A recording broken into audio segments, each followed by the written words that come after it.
De la votación de hace 7 días es que un bloque orgánico y disciplinado como el de UNES haga gala de un desconocimiento de la praxis legislativa e intenta escudar las consecuencias de sus actos en una alegoría argumentativa que no termina de empatar con la realidad.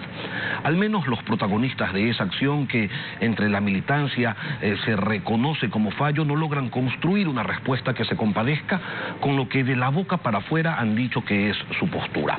Por eso hoy vamos a conversar con la abogada Marcela Guiñaga, presidenta de UNES, sobre el objetivo de la postura legislativa y las acciones que van a tomar hacia adelante en relación a la reforma tributaria. Abogada, buenos días, bienvenida a Contacto Directo. Buenos días, Lenin, un saludo a los televidentes. Hablemos de la postura y no del postureo. UNES se proclama opositor al régimen y contrario a la orilla política por donde camina el gobierno del presidente Guillermo Lasso. Sin embargo, el régimen toma medidas económicas de corte fiscalista como las que en su momento implementó el gobierno del cual usted formó parte y lo hace con un respaldo indirecto de UNES. Ese apoyo, porque terminó siendo un apoyo a la abstención del bloque, responde a un cálculo, a un acuerdo, o de verdad creyeron en la asamblea que estaban haciendo algo que en realidad no pasaba. Bueno, es importante precisar, Lenin, primero que esta ley es la ley del señor Lasso. Es el señor Lasso el que fue a una notaría y dijo que no iba a subir los impuestos. Es el señor Lasso quien ha incumplido sus ofertas de campaña a su electorado. Es él el que remite el proyecto de ley.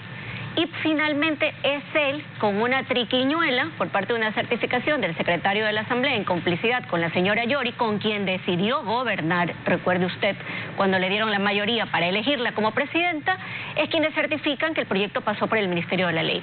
Yo quiero precisar algo que es muy importante. Yo soy la presidenta de Revolución Ciudadana, alianza con UNES, que es otra fuerza política, también Centro Democrático, pero adicionalmente a esto sí es importante decir que nuestra organización política, nuestros legisladores coherentes y con absoluta solvencia moral, votaron en contra del proyecto de ley, tanto en la mesa como en el pleno. Por lo tanto, por eso digo que hay una triquiñuela legal cuando buscan una certificación de que pasó por el Ministerio de la Ley. Adicionalmente a esto, es importante que usted sepa que pactos no hay. ¿Cómo podría haber pactos con alguien que hace que menos de un mes nos dijo golpistas, parte del triunvirato, que éramos los responsables de la crisis carcelaria donde se encuentran nuestros rehenes políticos, querido Lenin? Por lo tanto, pacto no existe. Ahora, sí, es la ley de Lasso y es la ley que él dijo que no iba a pasar porque él dijo en campaña que no iba a subir impuestos, los está subiendo. Pero ustedes finalmente la terminan viabilizando, porque a la hora de votar, sí, votan en contra de la aprobación del informe de mayoría. Proponen un informe de minoría que no obtiene los votos, pero a la hora de votar por el archivo de la ley, se abstienen. ¿Por qué? Bueno, mire, yo quiero en primer lugar decirle que nosotros presentamos una opción al país. Y la opción al país es entendiendo que luego de pospandemia se requiere una reforma tributaria que no golpea a la clase media, una reforma tributaria que no golpea a los profesionales independientes o en relación de dependencia, pero adicionalmente ese que le dé un oxígeno al Estado. UNES, si hubiera votado en contra, seguramente, no hubiera presentado un proyecto de minoría. Los titulares de los medios de comunicación hubieran sido una vez más la Asamblea obstruyendo al Ejecutivo. UNES lo que hizo, efectivamente, luego de negar el informe de mayoría, que ahora algunos se han inventado que los informes no tienen el contenido de la ley. Yo fui legisladora 8 años, por lo tanto quiero decirle que los contenidos de los informes tienen los textos legislativos. Y como fue legisladora 8 años, sabe también que para que una ley muera tiene que ser archivada. A ver, hay dos cambios importantes. Primero, la norma constitucional les dice que los económicos se aprueban o se niegan, no dicen se archivan. Esa reforma fue incluida en ese entonces con la ponente de Alianza País, Jimena Peña, si no recuerdo, en la reforma de la Ley Orgánica de la Función Legislativa, donde se incluyó el archivo. Si UNES podría tener alguna responsabilidad, que desde mi punto de vista no lo tiene, porque aquí no se cuestiona la forma como votó Pachacuti, la forma como votó el Partido Social Cristiano, que emociona el informe de minoría y se abstiene, y luego nos hacen responsables. Pero sí quiero decir que UNES lo que hizo puede ser, en un momento de ingenuidad, una vez que había apoyado ya la negativa del informe de ley. El legislador Jorge Avedrabo del Partido Social Cristiano señala que ustedes sí sabían lo que estaban haciendo y que no fue ingenuidad al abstenerse en la votación por el archivo de la ley. Una ley que, como decía hace un momento, no estaba muerta y por eso se continuaba mocionando y se la seguía votando. Y quiero invitarla a que lo escuchemos. Y en tercera ocasión se pidió el archivo y la negación de la ley, del proyecto de ley en general.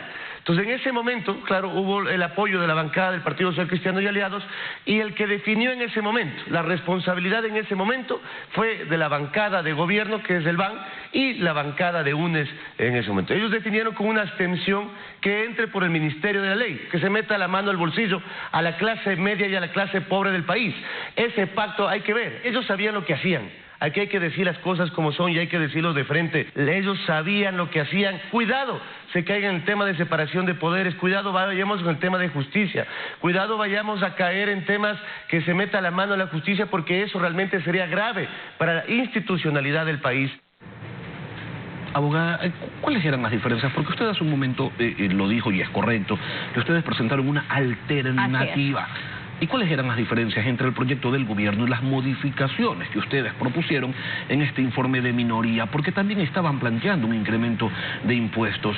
Y lo que parecería que se denota aquí es que no se oponen como argumentan a diario en el discurso político a ellos, porque igual es como que la misma línea, ¿no? El gobierno propone alza de impuestos, ustedes también lo estaban proponiendo, ¿o no va por ese lado? No va por ese lado. En primer lugar, quiero decirle que nosotros somos una oposición legal, constitucional, democrática al gobierno del señor Lasso, así lo hemos hecho, así nos hemos pronunciado. Lo segundo, con absoluta claridad, en el informe de minoría le damos alternativas al gobierno de cómo recaudar aproximadamente más de 2.500 millones de dólares en una lógica de entender que hoy la economía está en recesión en el Ecuador y que necesitamos generar empleo. ¿Qué es lo que se propone? Primero, que se elimine el impuesto de ese 2% a las ventas que hoy afectan a nuestros comerciantes. Lo segundo, que no se mueva la base imponible del impuesto a la renta, de manera que no se golpea a la clase media, trabajadora, profesional, pero que sí se le cobre impuestos a esos 300 grupos económicos, que cuando usted y yo y muchísimos estábamos encerrados, eran los que estaban teniendo ganancias extraordinarias en plena pandemia. Eso es lo que propuso la bancada de UNES. Pero mire usted, el Partido Social Cristiano, que es histórico...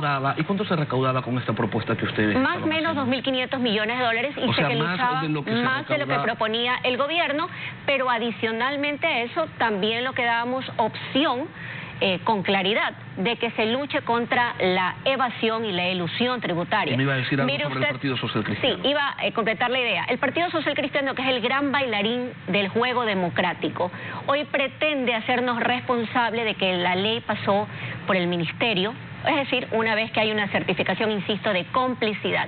Invito al Partido Social Cristiano en estos días. Vamos a ver cuál va a ser su posición en el caso Pandora Papers y en esta investigación periodística de la cual está siendo aludido el presidente de la República. Ahora, usted dice, nosotros no tenemos ningún acuerdo con el gobierno.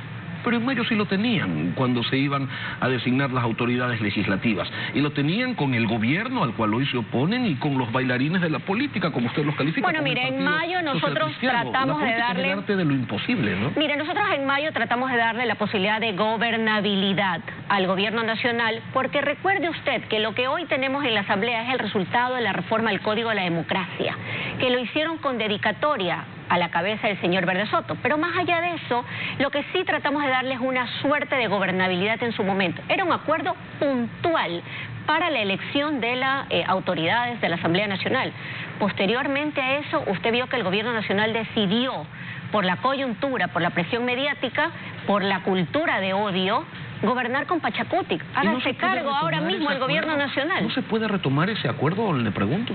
Miren, en estas condiciones es un poco complicado. ¿Cómo tomamos un acuerdo cuando el señor Lasso no respeta a la oposición, nos agrede, nos insulta, cuando nosotros tenemos rehenes políticos que son, y de esa manera somos extorsionados también? ¿Qué necesitarían entonces, abogada? ¿Qué le pedirían ustedes abiertamente al gobierno para darle esa gobernabilidad a la que hacían referencia en abril y en mayo, y el propio Rafael Correa decía, vamos a darle gobernabilidad? Mire, yo creo que el gobierno nacional debería hacer un diálogo con las fuerzas políticas público, transparente, donde se pongan los temas de coyuntura y los temas más importantes que le interesan a los ciudadanos.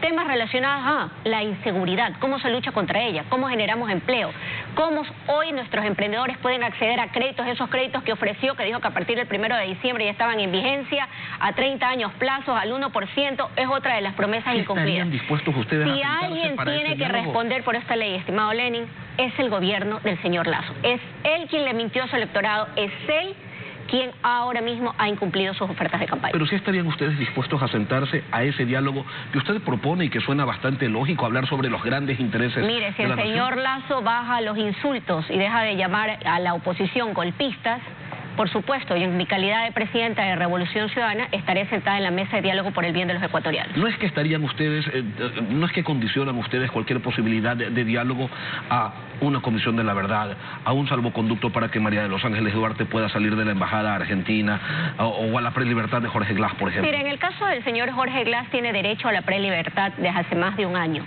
Y lamentablemente los jueces no han dado paso. Esos son temas que no están en el ámbito del Ejecutivo. Por lo tanto, ¿qué acuerdo podríamos llegar? Eso está dentro del ámbito de la función judicial. En el caso de la señora María Duarte, digamos, hoy debo recordarle que el embajador en Argentina es el padre del señor Monge.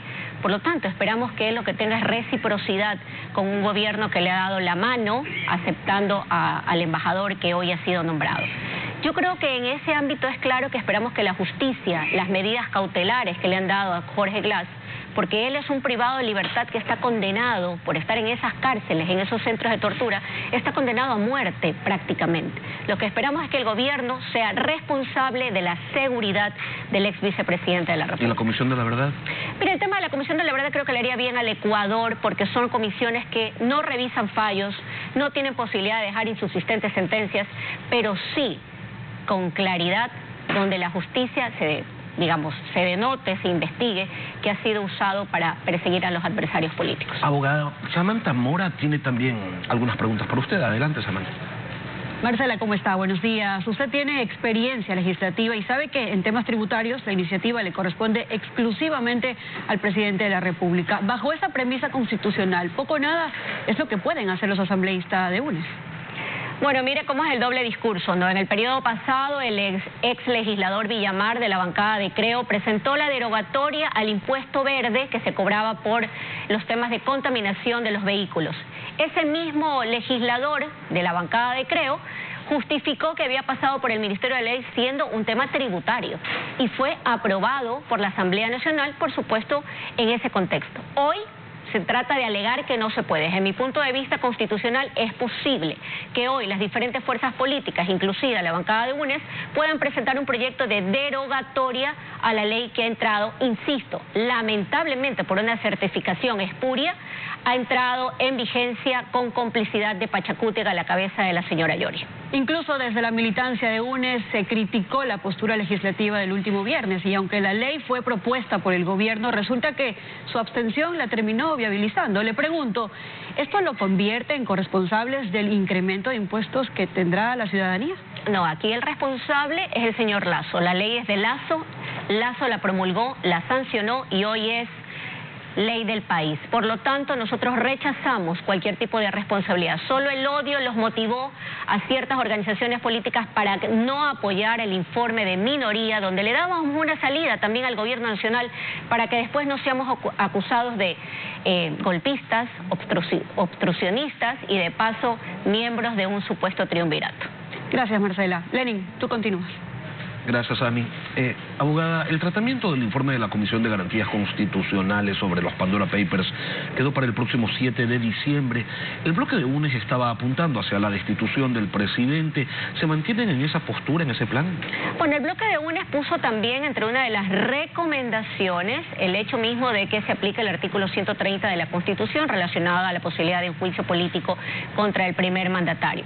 Sin duda alguna, el informe de ser aprobado en el Pleno de la Asamblea Nacional lleva adelante el trámite recién del que estamos diciendo debe ser investigado el presidente de la República por el supuesto incumplimiento, y digo supuesto porque así tendrá que determinarlo las autoridades judiciales, de evasión, testaferrismo y entre esos también ocultamiento de bienes en paraísos fiscales, que en este país es ley y fue aprobada por consulta popular. Es decir, ustedes consideran que si se llega a demostrar todo eso, pues Guillermo. El presidente habría incumplido no solamente con la ley, sino con el mandato popular. Y le habría una vez más metido a su electorado de que falseó la verdad para ser candidato de la República. ¿Por qué el bloque de UNES le salva la vida a Egner Recalde cuando están las denuncias, están los testimonios de que hay audios donde se escucha claramente, incluso al propio legislador decir que tienen que dar aportes? Mire, yo soy una absoluta convencida del debido proceso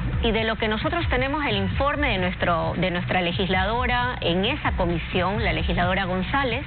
Ella nos manifestó efectivamente que no hay los medios probatorios que acusen o demuestren que este legislador tiene algún incumplimiento en su función. No hay coima con factura, abogada. Bueno, no, las pruebas no han sido debidamente justificadas dentro del periodo del legislador. Entiendo que una de ellas fue antes, en periodo de campaña, es decir, cuando ni siquiera tenía el cargo este legislador que hoy está en funciones. Por lo tanto, nosotros, respetuosos del debido proceso, lo que hemos hecho es no prestarnos a la persecución de la cual hemos sido víctimas simplemente por defender los intereses de las grandes mayorías. Y ya cuentan con un voto más en el bloque, ¿no? Bueno, nosotros no es parte de nuestro bloque, no tenemos ningún acuerdo con el señor Egner. Una última cosa, abogada Aguiñaga. Ley de inversiones, reforma laboral, que son los próximos proyectos que se anuncia por parte del Ejecutivo, que se van a remitir a la Asamblea. ¿Cuál va a ser la postura de ustedes ante aquello? Bueno, esperemos que lleguen los textos, que hayan las propuestas. Ojalá el Gobierno Nacional escuche lo que el pueblo ecuatoriano está pidiendo. Y lo segundo, nosotros tenemos líneas rojas que en el ámbito laboral evidentemente no vamos a cruzar. Dígame un par. Una de ellas, por ejemplo, ir hacia una forma de precarización, sí que esto quiera decir que hagamos normas modernas, laborales, que atiendan hoy a ese segmento de la población entre 15 y 35 años, donde está la tasa más alta de desempleo. Creo que es hora también de dar una mirada y un salto innovador a las reglas laborales, sin que esto quiera decir prestarse para dar paso a renunciar a los derechos de los trabajadores. Nadie quiere la precarización laboral, sin duda. Marcela Aguiñaga, presidenta de Revolución Ciudadana, gracias por acompañarnos hoy aquí. A ti, Lenín.